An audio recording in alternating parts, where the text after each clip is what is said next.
Morning student, class 10th Kritika भाग 2 का दूसरा पाठ। पहला पाठ जिसे अध्ययन नहीं करना है, इसलिए ये दूसरे पाठ जिसका नाम है जॉर्ज पंचम की नाम, जिसके लेखक हैं कमलेश्वर। सर्वप्रथम इस पाठ के विषय में या इसकी विषय वस्तु या इसका सारांश सबसे पहले हम जानेंगे। इस पाठ में लेखक कमलेश्वर जी ने उस समय का वर्णन किया, इसमें खासा व्यंग किया जब हमारा देश अंग्रेजों का गुलाम था। हम भारतीयों की मानसिकता किस प्रकार की थी, उन भारतीयों की मानसिकता पर व्यंग करते हुए कहा है कि जब हमारा देश गुलाम था तब भी हम विदेशियों के आवभगत और स्वागत में जी जान से लगे रहते थे, और जब हमारा देश स्वतंत्र हो गया फिर भी हमारी स्थिति यह है कि हम भारतीय लोग विदेशी, चाहे वो अंग्रेज या कोई भी, उनके स्वागत में हम सदैव तत्पर रहते हैं। उसकी इस तत्परता पर व्यंग करते हुए कहा है। इस पाठ में बात उस समय की है जब हमारे देश में अंग्रेजों का शासन था। उस समय इंग्लैंड की महारानी एलिजाबेथ द्वितीय भारत भ्रमण पर आने वाली थी। इस सूचना को पाकर भारतीय लोग महारानी एलिजाबेथ के स्वागत के लिए जी जान से लगे हुए हैं। दिल्ली के आला अधिकारी सब लोग महारानी एलिजाबेथ के स्वागत के लिए वहां पर समस्त चीजों को, चाहे वह सड़कें ही कितनी खराब क्यों न हो, उन सभी को एकदम नया कर दिया गया। दिल्ली शहर की दीवारों को, इमारतों को रंगाई पुताई यानी रंग रोगन का कार्य प्रारंभ हो गया। देखते ही देखते सड़कें जमाम हो गई, पूरा शहर चमकने लगा।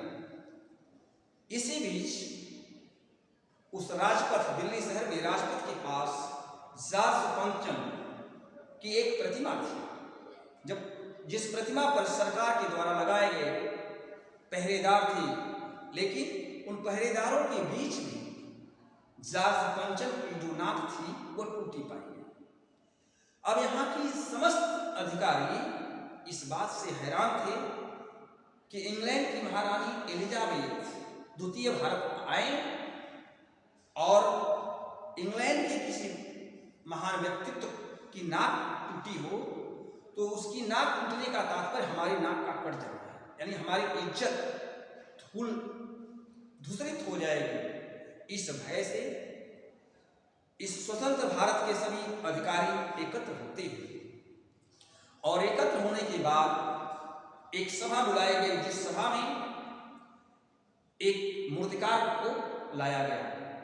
मूर्तिकार से कहा गया इस जॉर्ज पंचम की नाक को ठीक करना है। मूर्तिकार ने आला अधिकारियों या समस्त अधिकारियों से कहा कि इस नाक को हम ठीक कर देंगे, लेकिन यह पता लगे कि यह जो मूर्ति है, जिस लाट पर बनी है, यह लाट कब की और कहां से आई है। इसकी जिम्मेदारी अधिकारियों ने एक क्लर्क के ऊपर दी। क्लर्क ने तमाम फाइलें खोजी, आलमीरा से समस्त फाइलों को बाहर किया। तमाम फाइलों को देखने के बाद भी उस लाट का अता पता नहीं लगा कि लाट कब की, कहां से मंगाई गई। मूर्तिकार ने अधिकारियों से परामर्श करके कहा कि ठीक है, अगर ऐसा नहीं पता लगता है तो मैं भारत के उन क्षेत्रों में जाता हूं जो पहाड़ी क्षेत्र हैं, जहां से इस लाट का पता लग सकता है कि यह लाट किस पहाड़ से आई हुई है। अधिकारियों ने उसे अनुमति दी, पैसे दिए, वो चलता है पहाड़ी क्षेत्र के समस्त पहाड़ों पर उनका निरीक्षण करता है, लेकिन जॉर्ज पंचम की उस लाट से भारत के समस्त पहाड़ी क्षेत्रों या पहाड़ों का पत्थर मेल नहीं खाता। मूर्तिकार इस तरह से भारत के समस्त पर्वतों से होता हुआ निराश होकर के दिल्ली वापस आता है। उसने अधिकारियों को इस विषय में बताया।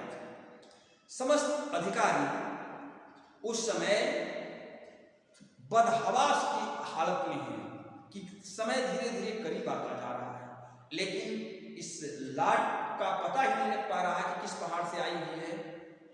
लोगों को, अधिकारियों को परेशान और बदहवास देख करके मूर्तिकार ने एक उपाय बताया। उसने कहा कि ठीक है, यदि इसका पता नहीं लगता है तो यह जिम्मेदारी आप मेरे ऊपर छोड़ दीजिए। मैं इस नाक की साइज लेकर के भारत के समस्त प्रांतों में जाता हूं या जाना चाहता हूं। जिस भी भारतीय महापुरुष की नाक, इनकी नाक की साइज की होगी, उसे ला करके, अगर आपकी अनुमति हो तो उसे ला करके मैं जार्ज पंचम की नाक पर लगा दूं। इससे आपका मान सम्मान बच जाएगा। अधिकारी बहुत परेशान होते हैं, लेकिन अंततोगत्वा उनके पास कोई उपाय थी नहीं, इसलिए उन्होंने आदेश दे दिया। वह मूर्तिकार चलता है और सर्वप्रथम वह महाराष्ट्र जाता है। महाराष्ट्र में पहुंच करके मूर्तिकार मुंबई के दादा भाई नौरोजी की प्रतिमा को देखता है। गोपाल कृष्ण गोखले, छत्रपति शिवाजी, जहांगीर, इन सबकी प्रतिमाओं को देख करके उसकी नाक को देखता है। कोई भी जार्ज पंचम की नाक से एक साइज की नहीं मिलती, सभी नाकें उनसे बड़ी मिलती हैं। फिर वह महाराष्ट्र मुंबई से गुजरात जाता है। गुजरात राज्य में जाकर के वहां पर वह महात्मा गांधी जी की, सरदार वल्लभ भाई पटेल, महादेव देसाई, विठल भाई जैसे महान लोगों की प्रतिमाओं की नाकों को देखता है। वहां पर भी जब उसका उद्देश्य पूरा नहीं होता है तो वह भारत के अन्य क्षेत्रों में अन्य मूर्तियों के पास जाता है, जैसे रविंद्रनाथ टैगोर, सुभाष चंद्र बोस, राजा राम मोहन राय, चंद्रशेखर आजाद, राम प्रसाद बिस्मिल, भगत सिंह, मोतीलाल नेहरू, मदन मोहन मालवीय, लाला लाजपत राय, यानी समस्त भारत में जितने महान व्यक्तित्व की प्रतिमाएं लगी थी, उन समस्त प्रतिमाओं को देखता है, निरीक्षण करता है, उनकी नाकों को देखता है, लेकिन किसी की नाक भी जार्ज पंचम के नाक की बराबर नहीं मिली। यानी सभी भारतीयों महापुरुषों की नाक जार्ज पंचम की नाक से बड़ी मिली। अंत में वह, जब उसका उद्देश्य पूरा नहीं होता तो वह लौट करके वापस आता है दिल्ली और सभापति महोदय को बताता है, जिन्होंने मूर्तिकार के ऊपर सारी जिम्मेदारी दी थी कि नाक लगाने की जिम्मेदारी तुम्हारी, तुम चाहो जैसे भी चाहो इस कार्य को संपन्न करना तुम्हारा काम है। वह बताता है कि सभी नाकें बड़ी मिली, जार्ज पंचम की नाक के बराबर कोई नाक नहीं मिली।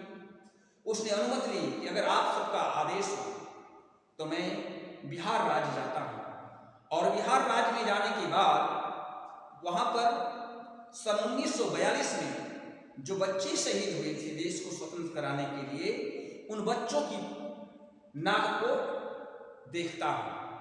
बच्चों की नाक हो सकता है जार्ज पंचम की नाक की साइज की मिल जाए। सभापति ने आदेश दिया, मूर्तिकार बिहार राज्य में चला जाता है। बिहार राज्य में पहुंच करके बच्चों की नाक भी और देखता है।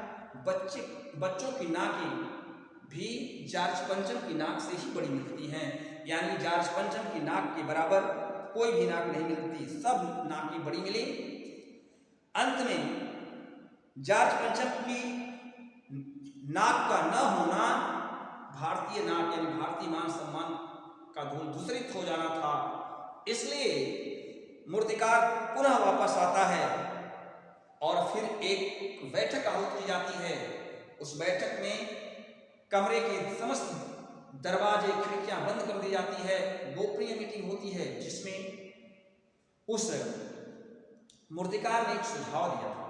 मूर्तिकार ने सुझाव दिया कि अगर जॉर्ज पंचम की नाक का होना इतना आवश्यक है, बिना जॉर्ज पंचम की नाक के हमारी आबरू यानी दिल्ली सरकार की इज्जत आबरू बच नहीं सकती, तो मेरा एक सुझाव है। यह बात किसी को मालूम ही नहीं होनी चाहिए। लोगों ने कहा, बड़ा बेसब्री से कहा, जल्दी बोलो। मूर्तिकार ने कहा, भारत की आबादी 40 करोड़ है। इस 40 करोड़ आबादी में से जिस भी भारतीय की नाक जॉर्ज पंचम की नाक के बराबर मिले, उस भारतीय की जिंदा नाक को काट करके जॉर्ज पंचम की नाक पर लगा दिया। सभी अधिकारी गण आपस में कानाफूसी करने लगे, लेकिन कोई दूसरी उपाय न होने के कारण अधिकारी मजबूर थे। उन लोगों ने मूर्तिकार को आदेश दिया, मूर्तिकार से कह दिया कि ठीक है, ऐसा है।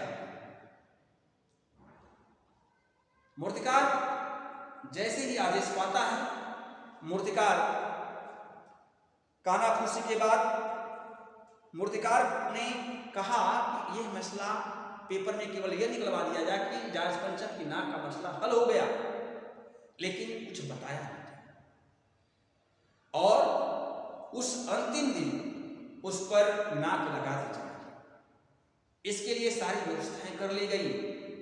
उस जहां पर वह मूर्ति लगी थी राजपथ पर, उसके अगल बगल जो तालाब थे, उन तालाबों में पानी भर दिया गया ताकि जो जिंदा नाक लगे वह नाक कहीं सूख न जाए। इसलिए तालाबों में पानी भर दिए गए, तालाब में पानी भरा गया और मूर्तिकार ने जिस समय बताया था वह अंतिम दिन भी आया और उस अंतिम दिन उस जॉर्ज पंचम की नाक पर एक जिंदा व्यक्ति की नाक को काट कर लगा दिया गया।